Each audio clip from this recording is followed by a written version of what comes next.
Aujourd'hui, j'avais envie qu'on fasse ensemble des exercices de renforcement pour les bras. C'est vraiment des exercices pour tous, pour les non-athlètes. Donc, je vous invite à faire ça avec moi et on commence dans quelques secondes. Je suis Denis Fortier. Si vous êtes nouveau ici sur ma chaîne YouTube, je vous conseille de vous abonner en cliquant sur le coin inférieur droit de l'écran. Je vous invite aussi à vous abonner à mon infolettre gratuitement en visitant mon site web, le www.denisfortier.ca. Vous allez aussi pouvoir prendre un rendez-vous en ligne. Je fais des téléconsultations et ça fonctionne vraiment très bien.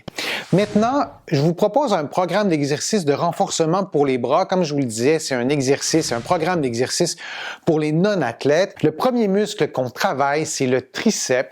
Donc, je vous invite à aller vous chercher un poids. Moi, je vais prendre un petit poids comme ça de quelques kilos. Vous pouvez prendre une boîte de conserve. Vous pouvez prendre le poids que vous souhaitez. Mais moi, je vous encourage à prendre un petit poids pour la première fois pour voir comment vos muscles vont réagir. Donc, le triceps, c'est un muscle qui s'attache à plusieurs endroits. C'est un muscle qui est complexe. Je vais vous donner des directions pendant qu'on fera les exercices ensemble. Vous prenez des pauses quand vous voulez. Aucun exercice ne doit reproduire une douleur. Ça, c'est bien important. Donc, le premier exercice, on va lever le bras et on va placer la main au niveau de l'aisselle et on va s'assurer de garder le bras très près de la tête, très près de l'oreille et on va plier le coude de cette façon-là et on va lever le bras. Bon, le poids part de l'écran. Là, vous ne voyez pas le poids jusqu'en haut, mais l'important, ce n'est pas vraiment le poids au bout de ma main, mais c'est la position de mon coude.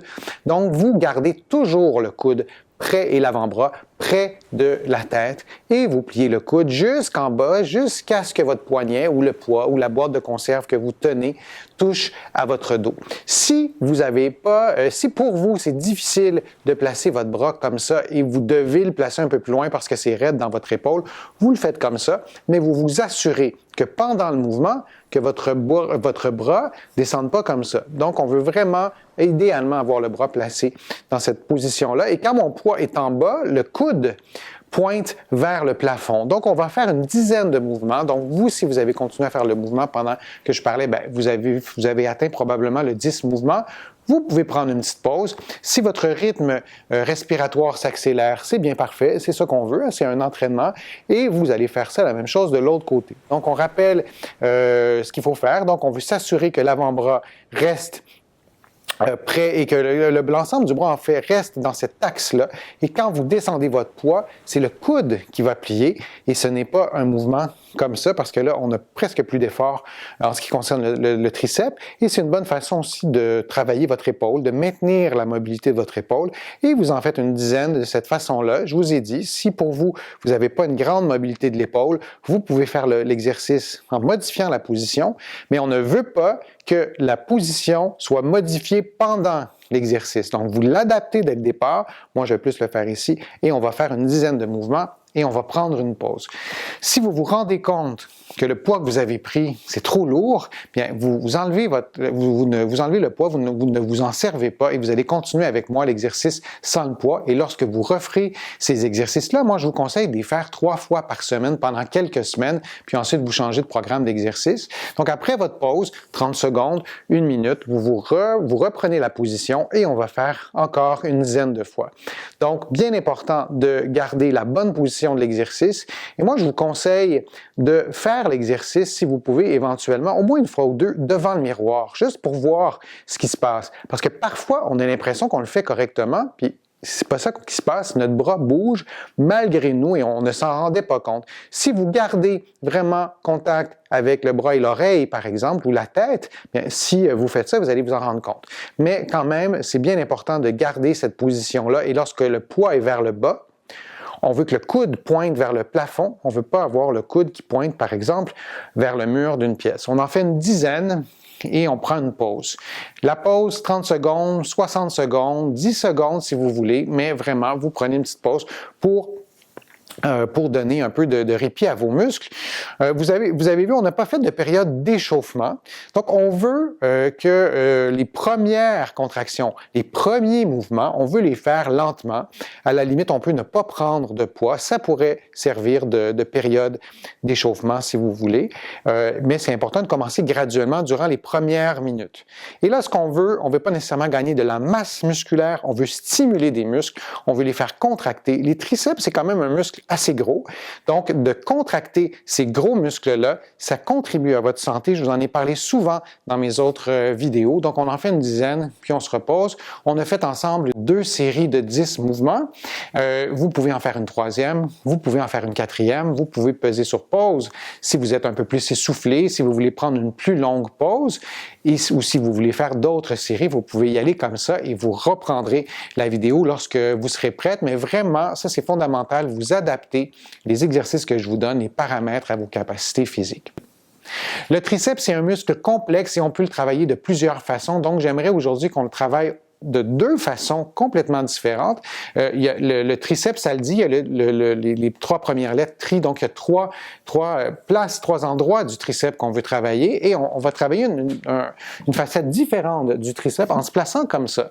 Donc, vous voulez garder votre coude collé sur vos côtes toujours. Donc, durant tout l'exercice, vous gardez votre coude, en l'occurrence mon coude droit, sur mes côtes. Vous gardez le creux du bas du dos. Vous ne voulez pas avoir le dos complètement arrondi. J'ai mis ma main sur un petit banc que vous ne voyez peut-être pas à l'écran. Vous pourriez avoir votre main sur une chaise. Vous pourriez avoir la main un petit peu plus haute sur une table. Placez-vous pour être confortable. Vous pourriez techniquement garder le même poids que vous aviez. Si vous n'avez pas pris de poids, vous n'en prenez pas plus. Et vous dépliez votre coude et vous redescendez. On lève le poids et on redescend. On ne veut pas avoir un mouvement du coude lorsqu'on fait ça. On ne veut pas, par exemple, faire ça comme ça. Ce n'est pas un mouvement de grande amplitude, c'est seulement le coude qui plie et qui déplie. Et durant tout l'exercice, vous gardez votre coude collé sur vos côtes. Si votre coude a du mal à demeurer sur vos côtes, moi je vous invite à placer une petite serviette, un morceau de papier, ce que vous voulez, entre votre coude et vos côtes, donc vraiment ici, comme ça, et vous allez placer cet objet-là, cette petite serviette-là entre votre coude et vos côtes, et vous faites l'exercice. Et si vous bougez votre coude, si votre coude n'exerce plus la pression sur vos côtes, bien l'objet va tomber et ça vous fera vraiment un rappel pour vous dire, bien, il faut garder vos coudes collés sur vos côtes et on fait ça de l'autre côté. On peut prendre quelques secondes de pause entre les 2 séries et on va faire une dizaine de fois. Donc, je perds un peu le décompte parfois en parlant en même temps, mais vous les comptez, vous essayez vraiment d'avoir 10 mouvements précisément. Moi, j'aime bien apporter aussi des précisions en faisant l'exercice. Et si c'est trop pesant, vous ne prenez pas le même poids, vous diminuez le poids, ou à l'inverse aussi, parce qu'à l'inverse, c'est important, si c'est pas assez pesant plutôt, vous ajoutez du poids. Donc, déjà avec une boîte de conserve, ça va vous donner un poids qui est quand même présent, mais vous pouvez aller vous chercher des haltères, par exemple, ou vous pouvez vous fabriquer des haltères à la maison. Vous prenez une boîte de conserve, vous mettez des clous à l'intérieur et vous fermez ça d'une certaine façon. Ça sera un poids qui sera probablement suffisamment pesant pour un petit bout de temps. Donc, on va refaire une 2e série. Vous avez pris une petite pause. Donc, on colle le coude sur vos côtes et vous dépliez votre coude de cette façon-là et vous allez faire une dizaine de fois. C'est bien important de maintenir la force du triceps. Si vous avez eu des problèmes de cou, si vous avez eu des problèmes d'épaule, tendinite, capsulite, bursite ou une douleur qui n'avait pas été identifiée, parfois, le fait d'avoir eu mal longtemps à l'épaule, le fait d'avoir évité certains mouvements, on perd bien souvent de la force au quadriceps et on change de côté. Donc, vous les comptez, vous en faites une dizaine. Vous pouvez en faire 12, vous pouvez en faire 14, mais vous pouvez en faire 8. Mais vraiment, vous essayez d'avoir un nombre qui est symétrique, donc d'en faire autant à gauche et à droite. Donc, comme je vous le disais, le fait d'aller chercher de la force au triceps, c'est vraiment une façon, à la limite même, de vous protéger contre de nouvelles douleurs à l'épaule, de nouvelles douleurs au cou. Vous pourriez me dire, ouais, mais Denis, le triceps s'attache pas dans le cou, c'est quoi le lien avec le cou? Lorsqu'on a des douleurs au cou, surtout des douleurs chroniques, c'est presque inévitable, on va changer notre posture, on va arrondir les épaules, et le fait d'avoir une posture très arrondie, c'est pas ça qui va stimuler les triceps, qui sont des muscles qui sont à l'arrière du corps, et lorsqu'on a une position comme ça, un peu plus affaissée, bien, on a tendance à moins utiliser les muscles qui sont à l'arrière du corps.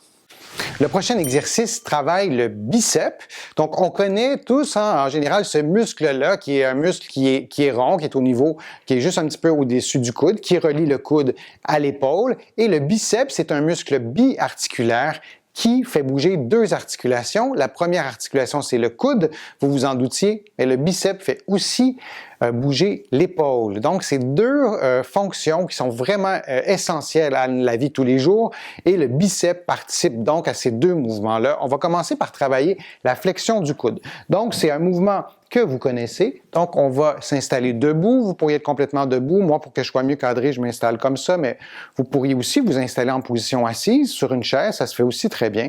Et vous allez déplier votre coude et vous allez plier votre coude. Donc, vous y allez de cette façon-là, avec un poids qui est adapté à votre force, et vous en faites une dizaine de mouvements comme ça. On ne veut pas décoller le coude de vos côtes. On veut vraiment limiter le mouvement à une flexion du coude. Donc, si je vous le montre comme ça, donc on veut vraiment avoir une flexion du coude. On essaie d'avoir une posture relativement droite et on en fait une dizaine. Et on va faire la même chose de l'autre côté. Vous pourriez placer la vidéo sur pause, prendre quelques secondes de repos si vous voulez, et vous allez faire une dizaine de mouvements de l'autre côté. Donc, le biceps couvre deux articulations, c'est un muscle biarticulaire. Il y a un problème d'épaule, un diagnostic qu'on va souvent entendre, c'est une tendinite ou une tendinopathie de la longue portion du biceps. Là, ce qu'on travaille en ce moment, ce n'est pas la longue portion du biceps, c'est vraiment la partie qui fait bouger le coude. On va travailler dans le prochain exercice la partie du biceps qui fait bouger l'épaule. Mais c'est important de stimuler ce muscle-là, qui est quand même aussi un gros muscle. Je vous le disais, les muscles, la contraction musculaire, ça contribue vraiment à votre santé. Si vous êtes diabétique, si vous êtes prédiabétique, le fait d'avoir des muscles qui sont en forme, qui sont habitués de se contracter, qui ont une bonne force musculaire, bien vraiment, c'est un gage, en fait, presque de bonne santé. L'avancée en âge a tendance à nous faire perdre un peu de force. C'est inévitable. Mais j'aime bien dire à mes patients, c'est pas parce qu'on a, par exemple, un réservoir à eau chaude qui coule qu'on ne peut pas le remplir. Donc, même si vous perdez un peu de force en raison de l'avancée en âge, si vous faites des exercices, vous pouvez reconstruire votre force musculaire, ce qui n'est absolument pas négligeable. Et lorsqu'on dit qu'on perd de la force musculaire avec l'avancée en âge, il faut bien relativiser les choses. Ce qu'on perd d'abord durant la cinquantaine, la soixantaine et des décennies qui suivent, c'est de la force musculaire maximale. Donc, si vous êtes un ou une athlète d'élite, et vous avez maintenant 75 ans, vous n'arrivez plus à soutenir les mêmes performances que vous faisiez auparavant. Ça, c'est des performances qui requièrent de la force maximale. Je simplifie un petit peu l'explication, mais ça revient à ça. Dans la vie de tous les jours, on ne se sert jamais de cette force maximale-là, ou très rarement. Donc, si vous perdez un peu de force, en raison de l'avancée en âge, mais avec des exercices de renforcement comme ceux-là, vous arrivez à reconstruire votre force musculaire, bien, comme vous n'allez pas solliciter la force musculaire maximale, bien, au final, vous allez avoir plus de force malgré l'avancée en âge. Donc, ce n'est pas une condamnation à perdre de la force musculaire. Au contraire, on peut gagner de la force musculaire vraiment à tous âges. Et on fait un dernier. Il y a un autre exercice qu'on peut faire, donc dans la même position. Là, j'ai mon petit fil de micro qui est dans le chemin. Et donc, je vous montre l'exercice que vous allez faire. Vous allez déplier votre coude. Je le fais avec le poids. Moi, je vous invite à ne pas utiliser le poids pour le prochain exercice. Et vous allez lever votre bras. Vous allez tourner comme ça et vous allez le descendre. Et je vous rappelle de ne pas utiliser votre poids pour cet exercice-là. Et je vous rappelle aussi qu'aucun exercice ne doit reproduire de la douleur. Et si c'est le cas, vous ne le faites pas, vérifiez si vous le faites comme il faut. Et si vous le faites comme il faut, et que la douleur persiste, vous arrêtez l'exercice. Il y a une version plus facile de cet exercice-là, c'est de commencer comme ça, de tourner tranquillement comme ça et de redescendre. Si vous avez un problème avec la longue portion du biceps, il est fort à parier que ce mouvement-là va faire mal et que ce mouvement-là ne vous fera pas mal du tout. Si c'est le cas, comme je vous ai dit qu'aucun exercice ne doit causer de la douleur, vous allez vous limiter à ce mouvement-là pour commencer.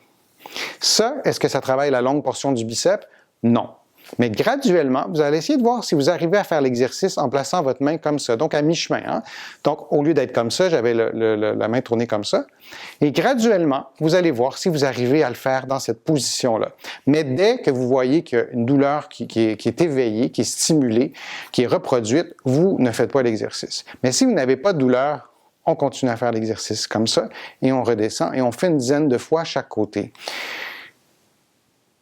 En y allant lentement, et surtout en y allant sans poids, comme je vous ai demandé, vous ne pourrez pas déclencher de la douleur violente ou brusquement. Mais c'est sûr que si vous prenez un gros poids et vous faites ça rapidement, vous pouvez vous blesser, comme vous pouvez vous blesser chez vous en faisant des trucs de la vie de tous les jours, mais en y allant de façon imprudente. Mais en y allant lentement, avec peu de poids, vous ne pouvez pas vous blesser. Les blessures, souvent, surviennent dans des mouvements qu'on fait rapidement, des mouvements qu'on ne fait pas souvent et des mouvements qu'on fait en présence d'une fatigue musculaire ou d'une fatigue générale. Vous n'avez pas dormi comme il faut pendant plusieurs nuits. Vous allez travailler sur votre terrain, vous soulevez une charge lourde rapidement et vous allez vous blesser. Donc, si on enlève la composante de fatigue, la composante de vitesse et la composante du fait que c'est une activité que vous ne faites pas souvent, on n'aurait probablement pas de blessure. Donc, c'est la même chose pour les exercices. Quand c'est nouveau, vous y allez lentement, vous réduisez la charge, vous vérifiez si tout va bien. Et si tout va bien, vous pouvez tranquillement augmenter l'intensité. On va faire ça de l'autre côté. Donc, je vous rappelle que si vous avez une douleur en faisant ça, vous allez faire l'exercice de cette façon-là, qui ne travaille pas la longue portion du biceps. C'est pas très grave, vous allez le faire quelques fois et graduellement, au fil des jours, au fil des semaines, vous allez faire l'exercice comme ça. Et ensuite, vous allez le faire lentement, vous allez tourner un petit peu plus, vous allez faire comme ça pour arriver à la position finale. Donc, vous faites ça une dizaine de fois. Là, je vous l'explique en même temps, je vous ai fait différentes façons de faire. Peut-être que depuis que je parle, vous avez continué à faire l'exercice comme ça et c'est parfait. Une autre façon de faciliter l'exercice, je vous l'ai dit, donc je vous le répète avec ce côté-là, c'est que plutôt que de commencer comme ça, on commence dans cette position-là, vous tournez le poids et vous descendez. Vous levez comme ça, vous tournez et vous descendez. Une erreur qu'on fait, je l'ai un peu faite en vous parlant, j'étais moins concentré sur le mouvement. On veut vraiment garder le poids dans l'axe. On ne peut pas s'en aller ici. On veut vraiment garder le poids comme ça. Donc, si je le fais dans cette direction-là, et on descend. Bon, c'est pas la fin du monde si vous faites le mouvement ici, comme ça, mais c'est certain qu'on ne veut pas faire le mouvement dans cette direction-là. C'est vraiment pas le bon mouvement c'est pas le mouvement qu'on souhaite faire. Donc, on le fait une dernière fois, comme ça, et vous prenez un repos. Vous pouvez prendre une pause, mettre la vidéo sur pause et reprendre dans quelques instants. Maintenant, on continue avec un autre exercice pour les avant-bras. Donc ça, c'est important. Vous allez vous placer debout dans cette position-là, mais vous pourriez aussi être en position assise et vous allez lever les poignets comme ça. C'est un petit mouvement. Donc si je me place comme ça, je vais me placer comme ça, vous allez mieux me voir. Donc c'est un petit mouvement d'extension des poignets. Vous allez faire une dizaine de fois. Si je vous montre de face, ça donne ça. Et quand vous aurez fait une dizaine de fois, on tourne comme ça. Et on fait une dizaine de flexions du poignet. Et on répète, c'est un mouvement de petite amplitude. Et quand vous le faites, ce n'est pas une flexion des coudes, c'est seulement une flexion des poignets. C'est un tout petit mouvement, donc on ne cherche pas à avoir un mouvement spectaculaire, c'est pas très visible. Et on fait une dizaine de fois dans l'autre sens.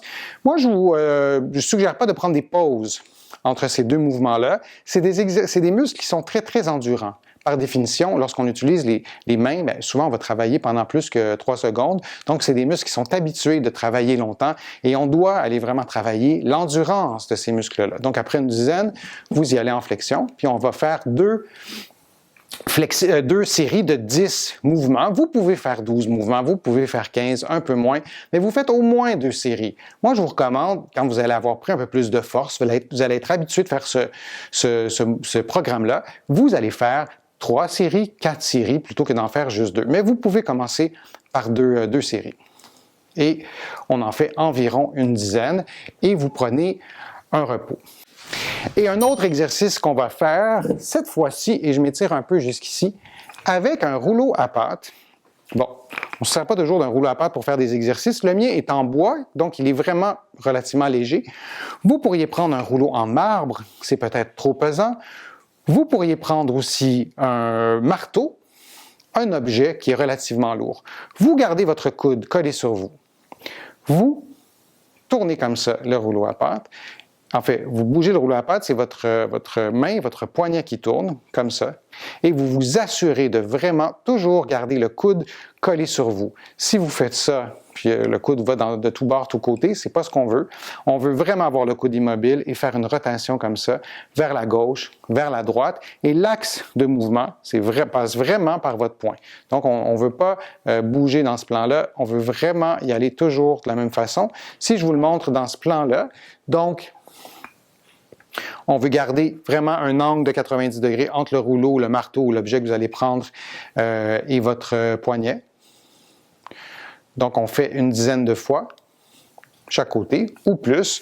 En fait, ce qu'on veut faire, c'est qu'on veut fatiguer un peu le muscle. Pour que le muscle, et on fait ça de l'autre côté de la même façon, pour que le muscle prenne de la force, c'est pas par magie. Votre muscle va prendre de la force parce qu'il se rénove, parce qu'il se reconstruit. Et ça, cette reconstruction-là, cette rénovation-là musculaire, ça se fait à tous âges. Il faut cependant créer une certaine surcharge aux muscles. Donc, si vous ne sentez pas de fatigue musculaire jamais quand vous faites vos exercices, c'est peut-être parce qu'ils sont pas, vous ne les faites pas avec un niveau d'intensité suffisamment élevé. Pour augmenter le niveau d'intensité, vous devez soit augmenter le poids, augmenter le nombre de répétitions ou diminuer le temps de repos. Vous avez pas beaucoup d'autres choix que ça pour pouvoir augmenter la charge, pour augmenter l'effort du muscle, pour stimuler cette adaptation-là et faire en sorte que vous puissiez prendre de la force musculaire. Et vous allez faire environ une dizaine de fois. Vous pouvez faire 2 séries ou 3 séries. Donc, ça vous donne des exercices que vous pourrez faire pour augmenter la force je vais lancer mon rouleau à pâte comme ça. La force de vos avant-bras, c'est vraiment, et de vos bras, de vos mains, de vos poignets, c'est vraiment important. C'est directement relié aussi à l'autonomie. Lorsqu'on perd beaucoup de force musculaire, bien, on va perdre de la force, notamment dans les mains. Et lorsqu'on perd de la force dans les mains, bien, ça devient beaucoup plus difficile d'être autonome. Donc, c'est peut-être pas votre préoccupation en ce moment, mais sachez que c'est absolument vital d'avoir cette force-là. J'espère que ma vidéo vous a été utile. J'espère que les exercices étaient clairs, que les explications aussi étaient claires. Si vous l'avez aimé, je vous invite à cliquer j'aime, à la partager sur vos réseaux sociaux et à me faire aussi des suggestions pour de prochaines vidéos. J'adore vous lire, je lis tous vos commentaires. Vous allez trouver beaucoup d'informations sur mon site web, le www.denisfortier.ca. Il y a aussi beaucoup d'informations dans mes livres que vous allez trouver au Canada, en librairie et sur le web. Mes livres sont aussi disponibles un peu partout à travers le monde, notamment en France, en librairie et sur le web. Je suis Denis Fortier. Je vous remercie beaucoup. À bientôt.